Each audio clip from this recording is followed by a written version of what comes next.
At first, I thought her influence ended at home. She had already poisoned my family, turned my friends against me, left me isolated in my personal life. I told myself at least I still had work.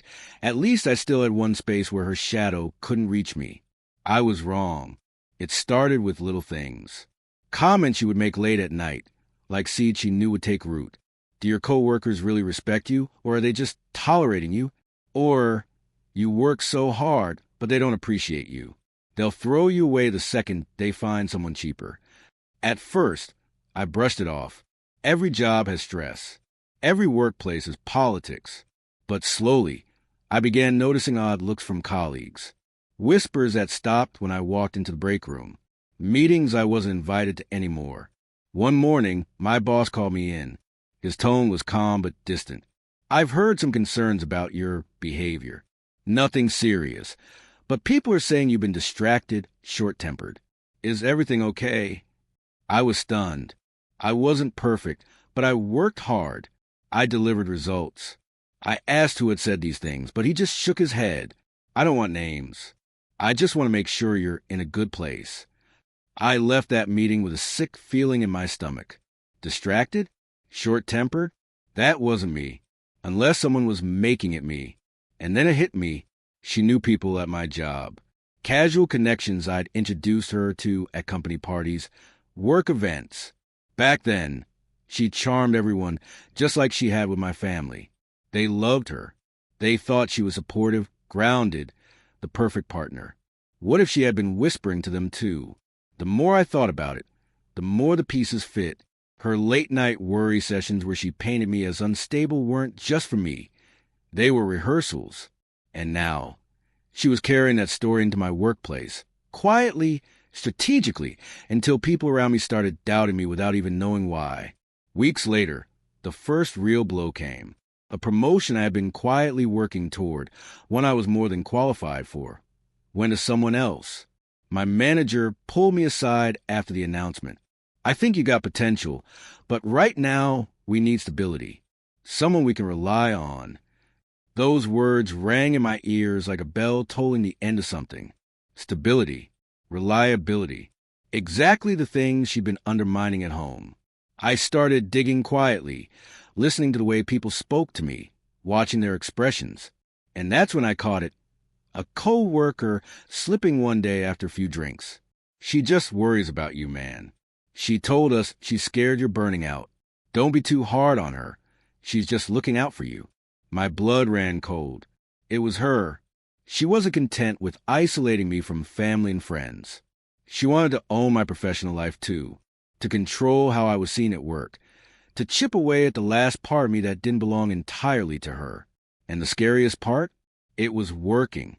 The moment I realized she was speaking to my coworkers behind my back, everything shifted. It was like the floor beneath me cracked open, and I could see how far her roots had spread.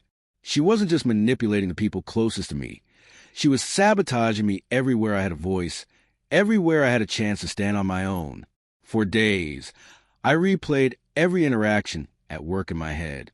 The nervous glance from my manager, the way my team had started excluding me from casual conversations, even the congratulatory smiles when I lost that promotion, pitying force like they knew something I didn't. I needed answers, so I started listening. One evening, at an after-work gathering, I stayed quiet, nursing a drink while my colleagues chatted. That's when I caught it. One of them mentioned her by name. She's such a sweet girl, always so worried about you. Another nodded. Yeah, she told me he's been under a lot of pressure lately. Makes sense why he's been off his game. My jaw clenched so hard I thought my teeth would break. She had gotten to them. One by one, she had built her story that I was unstable, distracted, a ticking time bomb. And the more she told it, the more it became the truth in their minds. I decided to test it. The next morning, I came into the office early. Before most of the team arrived, I slipped into the conference room and set my phone, recording audio. I left it there through the day. When I retrieved it that evening and listened back, my heart nearly stopped. There was my coworkers casually chatting about me when I was in the room. Not cruel, not malicious, but repeating her words almost word for word.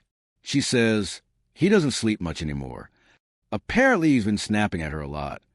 I think he's burning out. She told me she's worried he might lash out one day. It was like hearing my reputation die in real time. And the worst part? None of it was true. I wasn't snapping at her. I wasn't losing control. I wasn't dangerous. But because she had said it, softly, with that air concerned she were like perfume, they believed it. I needed more proof. That night, while she was in the shower, I checked her phone. My hand shook as I scrolled through her messages, terrified she'd step out and catch me. And then I found them. Threads with my colleagues, my manager's wife, even a few clients I'd once introduced her to at dinners.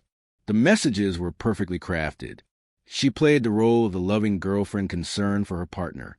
He's been so stressed, I don't know how to help him. He barely sleeps. He yells sometimes, "I'm scared he's not okay." Please, don't mention I told you this. He'd be embarrassed. I just wanted to get help. My stomach turned. It was brilliant. She wasn't openly slandering me. She was disguising it as compassion, as worry. She wasn't painting herself as a villain. She was painting herself as the martyr, the one holding me together while I fell apart.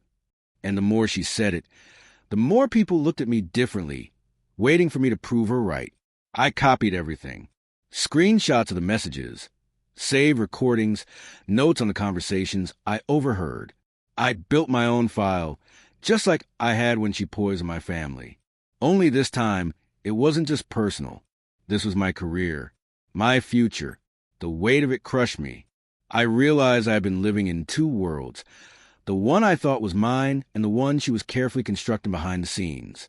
In her world, I was unstable, angry, unpredictable. In her world, she was a saint, the one sacrificing everything to stand by me. And the terrifying part was, her world was winning. Because truth doesn't matter when enough people believe the lie. I lay awake that night, listening to her breathing beside me, and I understood something I had been too blind to see. She didn't just want me. She wanted to own me, to control every perception, every narrative, until I had no identity outside of what she created. This wasn't love. This was a slow execution. When I realized the scope of what she was doing, it felt like my entire life was a stage, and I wasn't the one holding the script. She was the writer, the director, and the star, while I was just a character in her performance. A character she could bend, twist, and eventually erase if it suited the story. I couldn't let that happen. For days, I carried the weight of the evidence on my phone like it was dynamite. Screenshots, recordings, logs of her late-night whispers to coworkers and clients. At first, I wasn't even sure what to do with it. If I confronted her, she'd twist it. If I went to my boss, would he even believe me? Or would he see it as desperation? The paranoid outburst of a man already branded unstable? The paranoia ate at me. Every glance in the office felt heavy. Every whispered conversation in the hallway sounded like her words echoing back at me. I started to doubt myself, even with the proof right in front of me. That's how deep her poison ran. But then something shifted. I remembered what had happened with my family, how she had nearly erased me from their lives, and how I had fought back.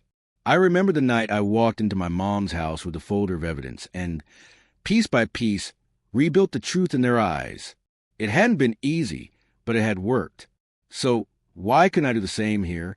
I began preparing, slowly, methodically. First, I built a timeline. Every message she had sent to my colleagues, every whisper I'd overheard, every look that didn't make sense until I saw the pattern. I lined them up side by side and cross-referenced them with my own actions. It was undeniable.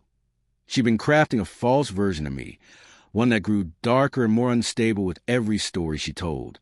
Then, I collected character witnesses, not formally but quietly. I spoke to a few co-workers I still trusted, one she hadn't gotten to yet. I asked them if they'd noticed anything strange about the way others talked about me. Two of them admitted, hesitantly, that they'd heard rumors. Someone said you've been snapping a lot lately. One told me, but I didn't believe it. You've never been that guy. It wasn't much, but it was a crack.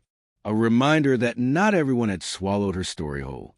Meanwhile, at home, I played the role of the dutiful partner. I smiled. I listened. I let her think I was still trapped in her orbit. She'd sit across from me at dinner, her eyes full of false concern, and say things like, "I just don't know how long they'll keep you at that job if you keep struggling like this."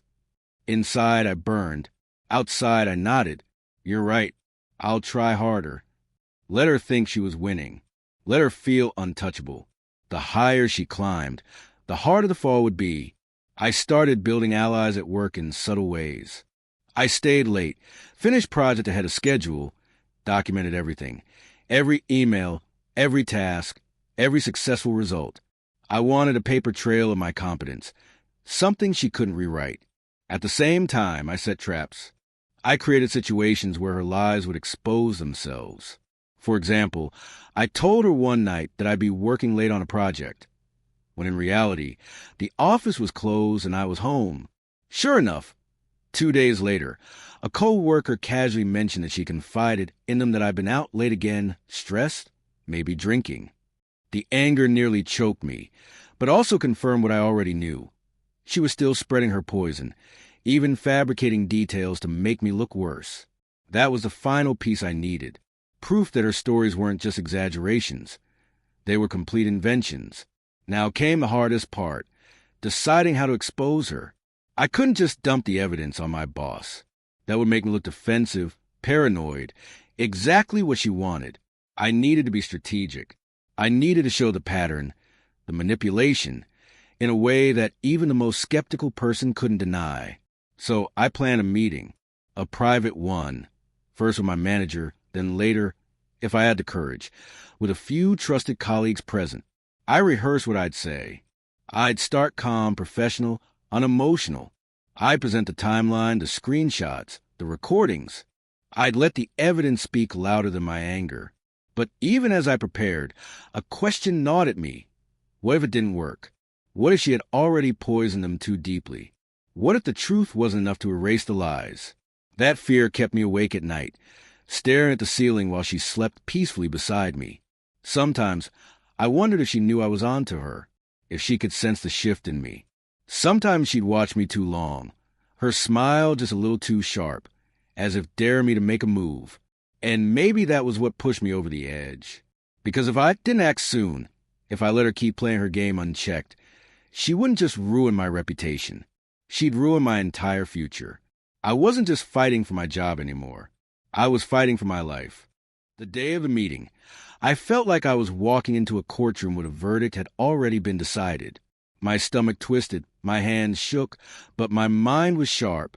I had rehearsed this moment in my head 100 times. I wasn't going to rant. I wasn't going to beg. I was going to show them the truth and let it do what her lies had done for so long. Speak louder than words. I asked my manager for a private conversation and requested that 2 senior colleagues sit in as well. He looked at me skeptically, but he agreed. When I walked into the conference room, the tension was so thick it felt like a storm was pressing against the glass walls. She was there. Of course she was. She sat gracefully at the end of the table, wearing that same innocent mask she had worn with my family, my friends, my co-workers. The concerned partner, who was only there because she cared so much. She smiled at me sweetly, as if we hadn't been locked in a war for months. I took my seat opposite her. My manager cleared his throat. "You asked for this meeting. What's this about?" My heart thundered, but my voice came out steady. "It's about the lies that have been spreading in this workplace. Lies that have damaged my reputation, cost me opportunities, and nearly destroyed my career. And it's about who's behind them." Her smile twitched, just for a second. Then she leaned forward, her voice soft, rehearsed. "I think I know what this is about. He's been under a lot of stress. I've been worried about him for months. I never wanted to burden anyone, but I've had to tell people because I was afraid for him. He hasn't been himself." I almost laughed. She was still playing the role, still wrapping her poison in honey. But this time I was ready. I opened my laptop, connected it to the projector, and displayed the first screenshot, a message from her to one of my co-workers. "Please don't mention this to him, but he's been yelling at me a lot lately. I think he's burning out. I'm scared he might snap at work." The room went still. My manager's eyes narrowed. One of the colleagues shifted uncomfortably. She tried to speak, but I cut her off. Here's a recording from the day she said that. I hit play. My voice filled the room, calm, collected, asking her what she wanted for dinner.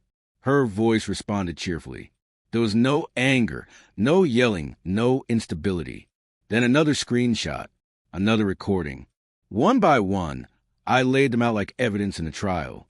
Her concerns, her carefully crafted lies, and the truth that contradicted them every time. She tried to interrupt, her voice trembling now. This is taken out of context. You don't understand. But I didn't stop. I played the recording I had captured in our living room. Her voice soft but venomous.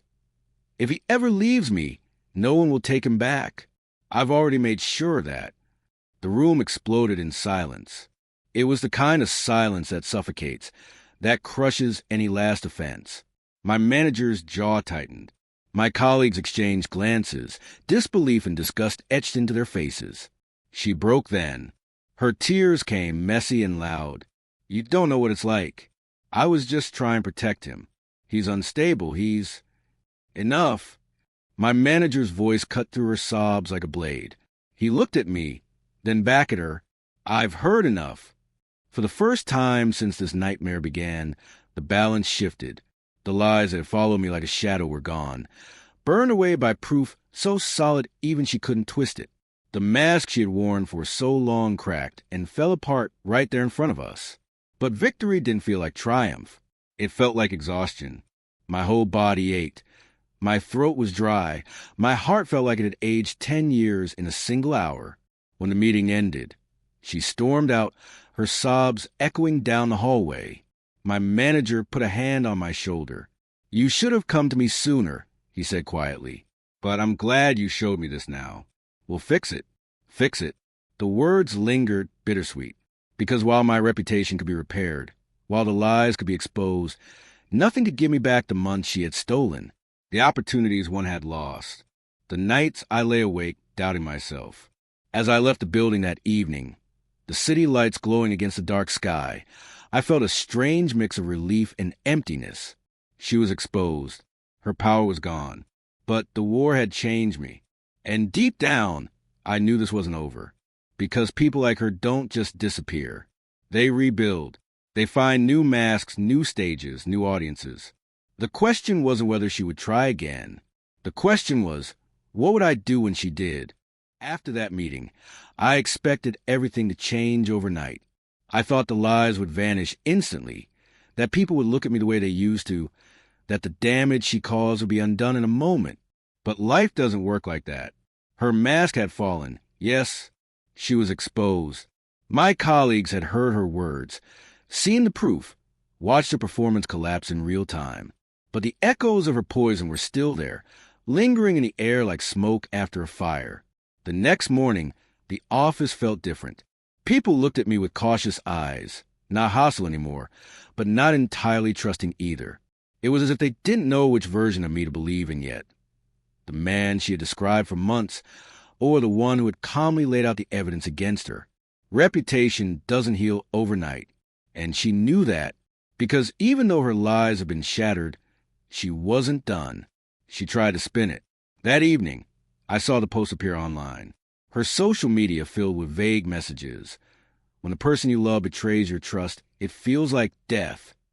People don't understand what I sacrificed for him. Photos of her crying. Dramatic quotes about broken hearts and toxic partners. And the comments poured in. People who didn't know the truth. People who only saw the image she still wore outside our circle, flooding her with sympathy. You deserve better. Stay strong, girl. He doesn't deserve you. It was infuriating. Even in her defeat, she was rewriting the story, painting herself as a victim while I was left to sit with the wreckage she had caused. But this time, I didn't respond, because I realized something. She thrived on attention, on performance, on the stage. And the only way to truly take her power was to starve her the audience she craved. So I stayed quiet. Instead of chasing her lies, I focused on rebuilding what she had tried to destroy. I doubled down at work, delivering flawless projects, documenting everything, showing not just through words but through actions who I really was. Slowly, My manager's trust returned. My colleagues began to relax around me again. The whispers died down. It wasn't easy. Every day felt like a test. Every smile felt forced. Every laugh at work felt like it carried a question. Can we believe in him again? But with time, the doubt faded. Brick by brick, I rebuilt the walls she had tried to burn. But she couldn't stand it. When silence didn't work, she came back. One night, weeks after the meeting, she showed up at my apartment. Her hair was messy, her face streaked with tears, but her voice was still that same intoxicating blend of weakness and control. "You ruined me," she whispered. "Do you understand that? You destroyed my reputation. My friends think I'm a monster. My family won't even talk to me. And you did it. You, the man I gave everything for." I stared at her, feeling nothing but exhaustion. She stepped closer, desperate, her hands shaking. "But we can fix this. We can start over. I'll stop talking to your coworkers. I'll make it right with your family. Please, just give me another chance." For a moment, I saw the mask slip again. Not the crying, not the begging, but the glint in her eyes, the hunger for control. She didn't want forgiveness. She wanted her stage back. She wanted me back in the cage. I shook my head. "No, it's over." Her tears turned to rage in an instant. "You'll regret this," she hissed. "You think they'll really believe you forever? You think they won't remember what I told them? You're nothing without me. Nothing." And then she stormed out, slamming the door so hard the walls shook. I stood there for a long time afterward, listening to the silence she left behind. And for the first time in months, it didn't feel suffocating. It felt like freedom. But I knew the battle wasn't truly over. Because even though she was gone, the scars she left were deep. My career was healing, but fragile. My relationships with my family and friends were mending, but slow. And inside me, there was still a shadow, the memory of how close I had come to losing everything. And that's when the real question began to haunt me. She was gone, exposed, stripped of her power. But what was I supposed to do now? Rebuild and forget? Forgive and risk letting her back in? Or carry this wound as a warning for the rest of my life, never trusting anyone again? The victory was mine, but the ending was still unwritten. People always think the hardest part of betrayal is the moment you discover it, the moment the mask falls, the moment the truth cuts you open. But they're wrong. The hardest part is what comes after. Because once the lies are exposed, once a manipulator is gone, you're left with something worse than anger. You're left with silence. I sit in that silence every night now. The apartment feels different. The air feels lighter without her poison, but also emptier. The cage is gone, but sometimes I still feel the phantom bars pressing against me. I check my phone out of habit, expecting to see one of her twisted little messages. I wake up at night, half expecting her to be sitting beside me, whispering lies in the dark. That's the thing about manipulation. It doesn't end when the manipulator leaves. The echoes stay. At work, I've begun to rebuild. People see me differently again. My manager trusts me. My colleagues laugh with me. The whispers are fading. But every time someone looks at me too long, every time a conversation stops when I walk into a room, I hear her voice in my head. "They don't trust you. They never will." I can't tell if it's paranoia or she left her shadow behind in their minds. And my family, they came back, slowly, piece by piece. My mother apologized. My sister hugged me. My brother said he should have known better. But the guilt in their eyes is hard to look at. Sometimes I wonder if they'll ever truly forgive themselves for believing her. And sometimes I wonder if I will. But here's the part one can't get past. She's still out there. I don't know what mask she wears now, or whose life she's weaving her lies into. Maybe she's telling someone else's family that they're unstable. Maybe she's whispering into another man's career, poisoning his name the way she poisoned mine. The thought of it makes my skin crawl. But what can I do? Do I warn them? Do I chase her down just to make sure she never does it again? Or do I finally let go, accept that she's someone else's problem now? And then there's the darkest question of all, the one I can't answer, no matter how many nights I lie awake trying.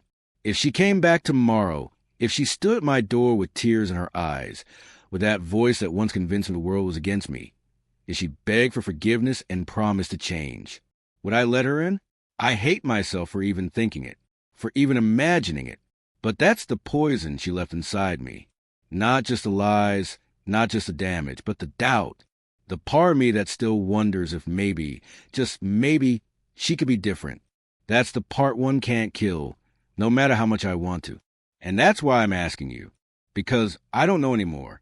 She destroyed my trust, isolated me from everyone I loved, tried to ruin my career, and left me broken. I fought back. I exposed her. I won. But now I'm here, standing in the ashes of everything. And I don't know what comes next. Do I forgive her if she ever tries to crawl back? Do I hold on to the anger so I never make the same mistake again? Or do I just walk away completely, start over, and try to forget the years she stole from me? I can't answer that. Not yet. So I'll ask you instead. What would you do? They say when you escape a storm, the world feels brighter. But no one tells you that after some storms, the silence feels worse than the thunder ever did. I thought exposing her would be the end. I thought once the lies fell apart, once she was unmasked in front of everyone, I'd feel free. And in a way I did. But freedom isn't simple. Freedom isn't always peace. Sometimes freedom is just standing in ruins, wondering how to rebuild when the person who tore it all down is still out there, breathing, smiling, waiting for her next stage. The truth is, she still wins sometimes. Not out loud, not in public, but in my head. When I hear laughter at work, I wonder if they're laughing at me. When my phone rings late at night, I wonder if it's her again, ready to spin a new web. When I meet someone new, when I feel a spark of trust, I wonder how long it'll take before they become another mask, another performance. That's what people don't understand about manipulation. It's not just lies you can expose with screenshots. It scars in your mind, echoes in your heart. It changes the way you see everything, the way you trust, the way you love. And yet, despite all of that, despite the poison she left in me, a part of me still wants to believe. Not in her, not anymore, but in the idea that love can exist without masks.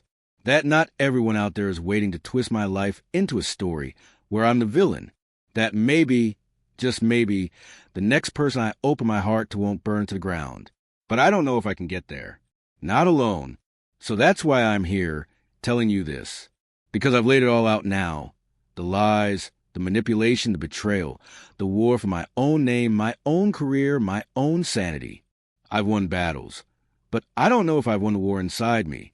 And I'm left with the one question that has haunted me since the day she walked out of my life. Or maybe the day she walked into it. Do I forgive, move on, and try to rebuild? Or do I hold the lesson close, never letting anyone near me again, even if it means living in the safety of solitude? I don't have the answer, so I'll leave it with you. If it were you, if someone destroyed your trust, your family, your career, your very sense of reality, what would you do? Would you risk opening your heart again? Or would you keep it locked, forever guarded, even if it means never feeling love the same way again? Because I've told you my story. And now, I need to hear yours.